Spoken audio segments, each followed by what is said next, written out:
Now recognizes the ranking member of the full committee, Mr. Larsen, for 5 minutes for an opening statement. Thank you, Subcommittee Chair Perry and Subcommittee Ranking Member Titus for calling today's hearing. I welcome the opportunity to discuss the impact and performance of FEMA's hazard mitigation programs, especially as one of the counties in my district is still recovering and rebuilding from November 21 floods. Disaster costs taxpayers billions of dollars each year.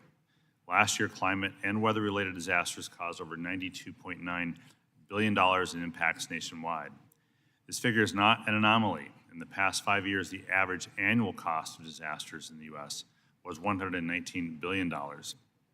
FEMA can help states and disaster survivors cover some recovery costs, but many disasters go undeclared, which means homeowners, farmers, business owners, and state and local governments are paying the majority of disaster damage bills.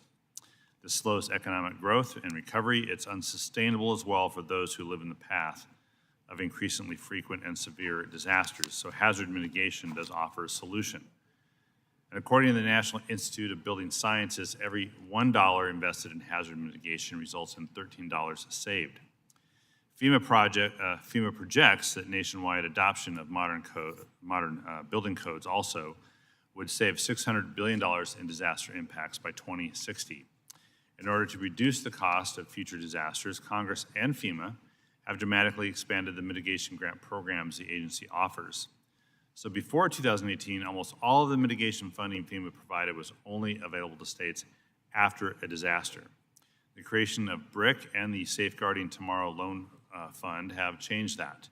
Since 2020, FEMA has been able to award over $5 billion for mitigation projects before disaster strikes.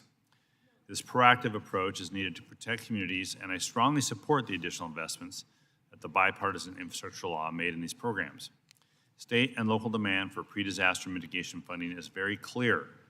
FEMA's competitive pre-disaster mitigation program, the BRIC program, is consistently oversubscribed more than 4 times over. That's why it's important, that's why I support increasing the set-aside for the BRIC program from 6 to 15% of annual disaster relief fund spending. More money spent on resilience before disasters means less money spent on repairs after. Now, making federal funding available for mitigation projects is just one piece of a much larger puzzle. Money needs to get out the door to eligible states and local governments in a timely manner, and the funds need to be accessible to the most disadvantaged communities. All new grant programs face some implementation challenges. The pre-disaster mitigation programs have not been an exception to that. According to information from FEMA, 77 award winners for the fiscal year 20 BRIC funding cycle and 112 applicants for the fiscal year 21 funding cycle have not yet received full funding. Now, FEMA needs to make sure those funds get out the door promptly. However, I am pleased with other efforts that FEMA has made to improve the BRIC application process by simplifying the benefit cost analysis requirements and offering technical assistance to disadvantaged communities. The positive impact of these changes is already noticeable, as the Resilience Office has reported receiving a greater number of applications from new applicants. So I look forward to discussing solutions to continue improving program efficiency and getting mitigation funding out the door faster into the hands of communities. The bipartisan infrastructure law is improving our nation's resilience by providing $5 billion to help communities proactively prepare for disasters, but there's still a long way to go. I applaud the administration's prioritization of resilience to keep communities safe and to reduce disaster recovery costs. So, Ms. Salinas, I look forward to discussing with you how we can work together to make FEMA's mitigation programs even more effective in the future. Thank you for being here, and I look forward to the testimony. With that, I yield back. Chair thanks you, gentlemen. Chair would now like to welcome